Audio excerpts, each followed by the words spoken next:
Yay!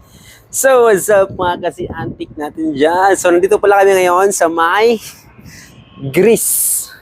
Sa may Piraeus, Greece kami ngayon. Yan, nakikita nyo sa likod natin. Ayan. Ito kami sa may container port sa may Piraeus. So, ayan. Kagabi pa kami dito at hindi kami nagkaroon ng pagkakataon na lumabas. Kaya, sayang dahil marami pa naman tayo sanang mapupuntahan dito. Tsaka malapit lang sa Athens. So, maraming mga historical na mga tourist spots na nagagalaan natin. So, pero hindi tayo nagkaroon na pagkakataon na lumabas. At dahil wrong timing din kasi yung pasok namin kagabi is mga nasa alas 6 na ng gabi. So, hindi na kami nakapasok at madilim na. Hindi namin nakaroon ng pagkakataon na lumabas kasi madilim na rin at sarado na rin yung mga galaan na pupuntahan. At saka sayang din kasi dahil may meet na tayo dito ng mga kakilala, kamag-anak na dito nagtatrabaho sa Greece. So sayang at hindi tayo nakalabas. So hopefully, no?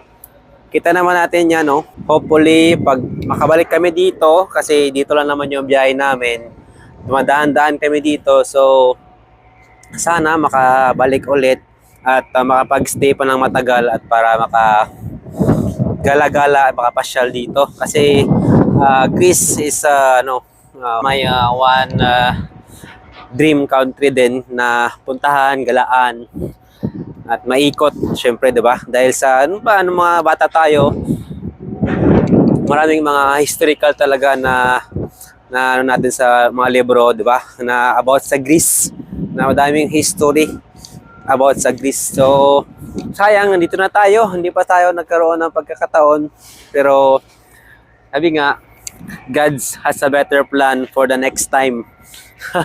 So, malay natin sa pagbalik natin dito is medyo matagal-tagal pa pag-stay namin dito. So, ngayon, hanggang tingin lang muna talaga tayo, no? Hanggang tingin lang tayo sa mga magagandang mga tanawin dito sa Greece. Dito kami sa puerto ng container.